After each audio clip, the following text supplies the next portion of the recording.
Hey guys, let's get more news about Steelers, but first, don't forget to subscribe and leave your like. Steelers are making a massive mistake in their offensive tackle room. The Steelers have a long history of slowly working their rookies into a starting role. They want any starter to have earned their spot, and even if the rookie is an early pick, the team allows them to ramp up before taking over as the starter. While many critique this move, I am for it, as it provides a young player time to catch their footing. Another, more recent trend for the Steelers has been prioritizing position flexibility along the offensive line. Almost every drafted rookie has taken time at various positions, even if it wasn't what they were drafted to play. For mid- and late-round depth picks, this makes perfect sense. However, it has become a pain point for the tackle room. Now, the team appears to be all in on Troy Fautanu getting the nod as a starter. According to Jerry Dulac, the Steelers intend on starting Fautanu in Week 1 this year, a stark contrast to the treatment of then-rookie Broderick Jones last year. All of this is coming off the news that Fautanu will miss some practice time with an injury suffered in the first preseason game. While I am not objectively against the idea of starting Fautanu off the bat, it raises a lot of issues elsewhere. While the team indicated they wanted Fautanu as the primary right tackle shortly after drafting him, you had Jones play there predominantly as a rookie. On paper, this shouldn't be an issue, as you could have just planned for Jones to move permanently back to the left side. Instead, the Steelers have been focused on rotating their tackles once again on both sides of the line. The most consistent player has been Dan Moore, who has almost exclusively been on the left side. Now, with Fautanu set to start but also unable to practice, how will Pittsburgh accommodate? What they should do, assuming this report is true, is get Jones over to the left side permanently. He needs every snap that he can get there now as the season inches closer. This creates some fallout for the rest of the depth chart, but it shouldn't matter that much with the assumption that Fautanu will start Week 1.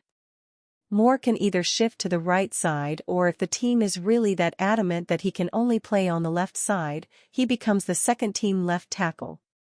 Dylan Cook can take snaps at right tackle, and even if it is less than ideal, he should be the first-team right tackle assuming Moore doesn't shift over there. What is really frustrating is that the Steelers could have just entered camp with the setup like this. Jones could have been the starting left tackle with Fautanu on the right side, or if they were adamant that a veteran had to be ahead of him, slot Cook or Moore there. The team clearly didn't need a lot of convincing that Fautanu was ready to start, and had he imploded, you could have swapped Jones back to the right side until he was ready. Tackle is arguably the most important position on the offensive line, and while it has been refreshing to see the team invest back-to-back top picks in tackles, they need to do a better job of getting them to a permanent home. Position versatility is good for a backup, but it isn't necessary for a top pick if you want to start at a specific position. There is still time to remedy this situation, but it is frustrating to see the top draft picks seemingly play round robin on the left and right side. Pittsburgh Steelers and San Francisco 49ers trade for Brandon Ayuk reportedly finalized, but one hurdle remains. A new report claims the Pittsburgh Steelers and San Francisco 49ers have come to terms on a trade for Brandon Ayuk. And the wide receiver signing off on the deal seems close. However, there still remains one key hurdle. There has been no bigger story in the NFL over the last couple of weeks than the will they, won't they saga of the San Francisco 49ers possibly trading Brandon Ayuk. The two sides don't seem close on a new contract extension, and the young star allegedly asked to be traded late last month. While the New England Patriots and Cleveland Browns seemed like the early favorites to win the Ayuk sweepstakes, the Pittsburgh Steelers have reportedly jumped to the front of the chase. While things have been quiet in recent days, a new report offered some huge news on the team's pursuit of a blockbuster trade. The Steelers and 49ers have a deal on a potential trade, and Pitt is in a good place on an Ayuk contract, sources say. If SF gives the final sign-off, it's done, NFL Media League insider Ian Rappaport reported on Tuesday. However, Rappaport also revealed that the 49ers still have a contract offer out to Ayak that he has yet to accept. It seems like a deal is pretty much done, but Ayak's current team pulling the trigger is the major holdup. The Athletic NFL insider Diana Russini added to this narrative today when she reported in a post on X, the Pittsburgh Steelers have been waiting for days to hear from the San Francisco 49ers on a possible trade for Brandon Ayak. The Steelers are just in wait-and-see mode. On Monday, it was rumored that the Steelers are willing to give Ayak a contract that would pay him around $28 million annually. That would place him among the 5 highest-paid wide receivers in 2024. Failing to get Ayak to agree to an extension is where the Browns and Patriots allegedly failed in their pursuits. Steelers take a look at 2 free agent CBs after waiving Wr. The Pittsburgh Steelers continued to shuffle around the back end of their roster on August 13 after a recent wide receiver signing picked up an injury. "We have waived/injured Wr. Tarek Black," the Steelers' social media team relayed on X. Black only joined the Steelers organization on July 31. He appeared in Pittsburgh's preseason opener catching his lone target for an 11-yard gain before leaving the August 11 practice with a hamstring injury. Black has spent time with the Indianapolis Colts, New York Jets, and Baltimore Ravens, but his only regular season NFL experience came with the Jets. In it, he caught 1 of 2 targets for 10 receiving yards, similar to his preseason audition this year. Replacing Black could be a new cornerback. Per KPRC2 NFL insider Aaron Wilson, the Steelers worked out 2 free agent CBs on August 13, Zyon Gilbert and Keandra Thomas. The 25-year-old Gilbert, 6'1", 182 pounds, appeared in 3 regular season NFL games with the New York Giants in 2022. He registered 1.0 sack, with 14 total tackles and 1 tackle for a loss.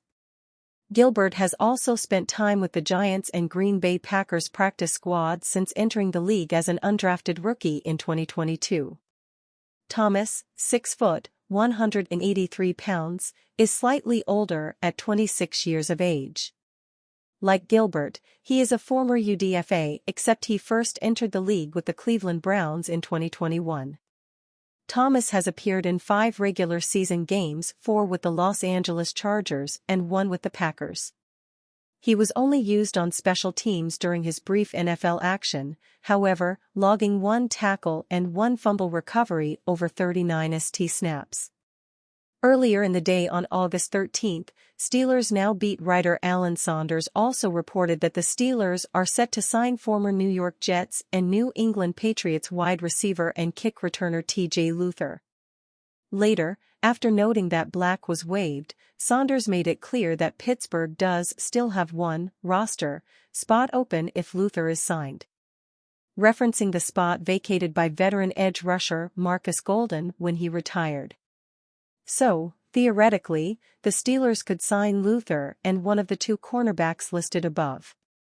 We'll likely find out who is officially on the 90-man roster when head coach Mike Tomlin speaks ahead of the next training camp practice.